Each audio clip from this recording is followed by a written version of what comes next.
Hi guys, it's Archie Luxury, and you are on the Archie Luxury channel. Guys, breaking news. Timepiece gentleman arrested. Let's run the intro and let's discuss what's going on.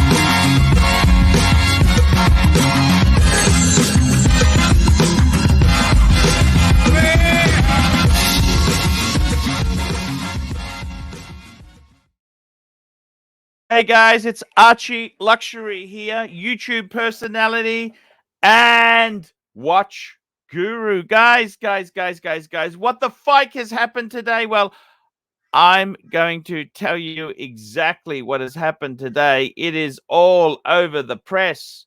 It's all over the place. And this is not, how do I put this? It's not pretty. Let's have a look what's happened, guys. Look at this. We've got our good friend from Timepiece Gentleman, Anthony Farah. Anthony Farah spending people's money. Beverly Hills luxury watch dealer arrested by FBI in alleged Ponzi scheme. Ouch. Ouch. A Beverly Hills watch dealer accused of stealing people's priceless timepieces was arrested by the FBI, following a report in the Times detailing allegations of theft against the dealer. Anthony Farah, 35, charged with mail fraud and wire fraud over his alleged consignment scheme. The businessman, who ran a company called Timepiece Gentleman, told potential clients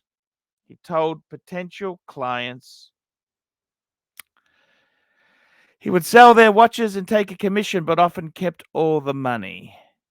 Rather than selling the watches and remitting the funds back to the owners, Farah appears to instead sell the watches and keep the proceeds for himself. He faces up to 20 years. There's talking $3 million, at least 20 victims. All the while, Farah lived a luxury lifestyle. Spending tens of thousands of dollars on a single meal and renting one of the most expensive apartments in Los Angeles, all of which he flaunted on social media. He confessed to running a Ponzi scheme, and he almost does not seem to understand it. It's such a bizarre, weird case. What can we say? What can we say there? Now, look, all I can say is, I told you so. I told you so. I told you so. And I remember when Anthony Farah and his partner Marco were making fun of me. Well, all I can say is, fuck you. Fuck you guys, hey? Fuck you. That's right. And I got to be totally honest with you. You could see this shit happening. I remember being on a live stream with Anthony Farah, and I was wearing a Milgauss. All these guys had fancy well, I think of Milgauss as fancy wancy myself.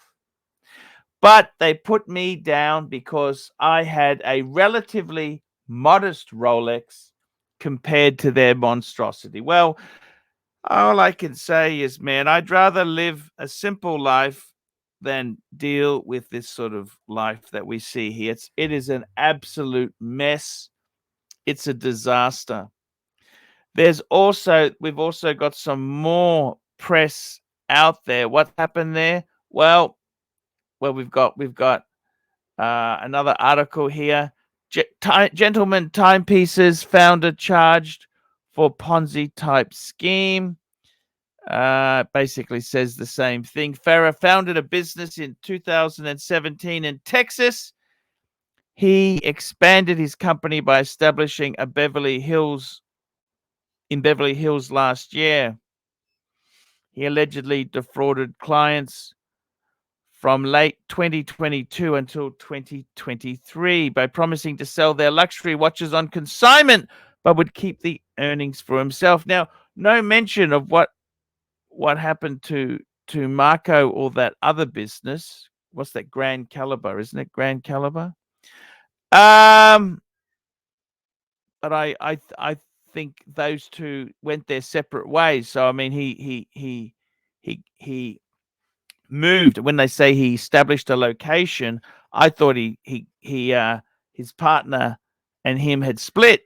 Marco and him had split, and so they're talking $3 million. Okay. Well, that's what's happened there. We go onto the government website. Founder of Beverly Hills Now, I think it's Timepiece Gentleman, but Gentleman Timepieces was sort of, I think, his company structure.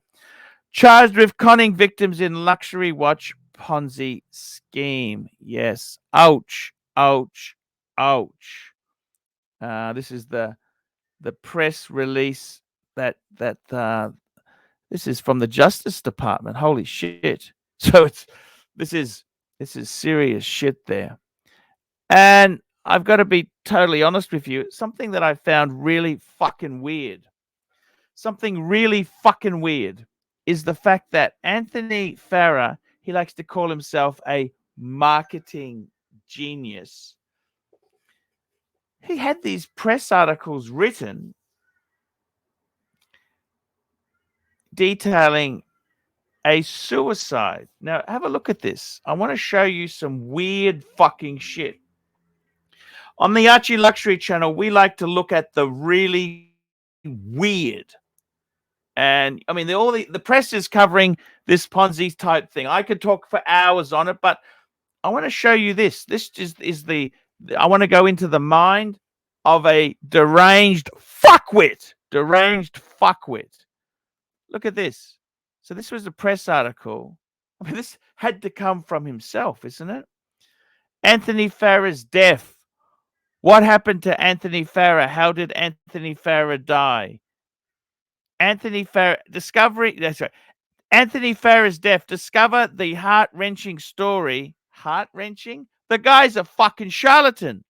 Story of Anthony Farah, the watch boss, who took his own life after admitting to running a Ponzi scheme, leaving behind shock and sorrow.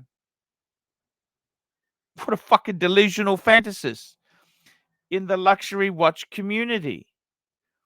Who was Anthony Farah? Anthony Farah, a 35-year-old entrepreneur, was a passionate and driven individual with a deep love for watches that began during his high school years. As the owner of Timepiece Gentleman, a prestigious luxury watch brand, he's a fucking reseller. I mean, he was not when you say prestigious luxury brand, that's like Breguet, Patek, Vacheron. He's just a watch dealer. He established himself as a prominent figure in the industry. His company originated in Dallas, Texas, and eventually expanded. Well, didn't him and Marco they separated, didn't they? He didn't expand. He moved out of there and went solely to Beverly Hills, where he did his ass. Anthony's dedication to transparency. Yeah, real fucking transparent when you're not paying your consigners. And fostering strong connections with customers earned him a reputation as the watch boss. I never fucking heard him called the watch boss. Who the fucking delusional fuckwit is this? His lifelong commitment to timepieces led him to create the Timepiece Gentleman as a means to afford his watch collecting passion. Through his business, he catered to customers worldwide, offering them exquisite luxury watch brands. Tragically, his life took a dark turn when he admitted to running a Ponzi scheme. Wah! Involving luxury watches, leading to significant debts. That's because he spent like a fucking drunken sailor in a whorehouse. The news of his untimely death by apparent suicide shocked the world, leaving behind questions about his motives and actions. Despite the controversy surrounding him, yeah, he's a fucking charlatan con man. Anthony Farrah's impact on the luxury watch industry will be remembered. What a fucking delusional fantasist. Delusional fantasist. Fucking delusional. Anthony Farrah's death was a heart-wrenching event that, what is it? Anthony Farrah's death was a heart-wrenching event that occurred when he reportedly took his own life by jumping from a tower in Beverly Hills. I hope it was a luxury tower. This tragic incident unfolded shortly after he made a shocking confession of running a Ponzi scheme, which left him burdened with substantial debts. As a prominent influencer in the watch industry, his sudden passing sent shockwaves. What a fucking delusional fuckwit writes this crap. With a wide customer base that extended worldwide, his presence in the luxury watch market was undeniable. Fucking fantasy. The circumstances surrounding his death and the revelation of his involvement in a Ponzi scheme left many in disbelief and mourning the loss of a charismatic and passionate. You can't be a charismatic and passionate entrepreneur and a fucking con man in the same sentence. It doesn't really work that way. It's just a fucking mess. Anthony Farrah's life took a tumultuous turn when he came forward and admitted to orchestrating a Ponzi scheme centered around luxury watches, resulting in a staggering loss of $5 million. His startling revelation was first disclosed through a Reddit post. The situation intensified as he claimed that his Richard Mille had been stolen during a night out, raising suspicions of possible insurance fraud. The controversy surrounding his actions and the financial impact on his investors shook the watch industry and left many questioning his motives and integrity. The revelations not only tarnished his reputation, but also had severe consequences, culminating tragically for who? The people who he owed money to, in his apparent suicide by jumping off a tower in Beverly Hills, California. I mean, who the fuck writes their own obituary? What a fucking weirdo. Fucking delusional fantasist. The loss of this influential entrepreneur and owner of Timepiece Gentlemen has left a void in the luxury watch community and sparked discussions about the consequences of financial deception and mental health awareness. Fuck me dead. You could not make this shit up. You could not make this shit up. Fucking delusional fantasist. Fucking delusional. Anthony Farrah's untimely demise was a result of an apparent suicide by jumping off a tower. I hope it was a luxury tower. The tragic instant. How many fucking. What the fuck? Fuck. I just can't. And there's more. There's more. There's more. He's got another website. There's another. Anthony Farrah's death. The Timepiece Gentleman founder died from suicide by jumping after bankruptcy. Okay, this is August 4, 2023. Fucking delusional fuckwit. 35-year-old salesman and owner of Timepiece Gentlemen has passed away from suicide by jumping off the roof in Beverly Hills, California. I mean, fuck me dead. What a fucking delusional fantasist. Delusional fantasist. I don't know. I don't know what to say. This is just fucking delusional fantasist. What a fuckwit. You write your own obituary. Anthony Farrah obituary and funeral arrangements will be released by the family. He went to prison years back and did another. No new investors are being accepted because, as he says, traders like Anthony Farrah run this business, which is a form of investment fraud, by promising their client huge return on their money invested in watches and minimal risk. Scammers don't invest money. Instead, they pay back the victims who put the money into them and pocket the rest. No new investors are being accepted because the initiative has failed. He too developed an early alcoholism and eventually spent time in prison as a teen. He went back to prison years later and did another 16 months. He mentioned in an earlier post that he had lost over $1 million worth of luxury watches when some of his pals in Los Angeles were stolen at gunpoint. It's being said that it is connected to the infamous watch Ponzi. What the fuck? What a delusional fucking fantasist. I never even heard of this thing. SNBC? What the fuck is this? The guy wrote his own. He wrote his own fucking obituary. What a fucking delusional fantasist. What a fucking, I'll put links down below. What a fucking delusional fantasist. All I can say is, I fucking told you so. I fucking told you so. I told you so. I told you so. I fucking told you so. I fucking told you so, guys. I'm ArchieLuxury. Tell me what you guys think. Like, subscribe, tell your friends. I'll tell you a good dealer. If you want to deal with a good dealer, I recommend David S.W. He's honest.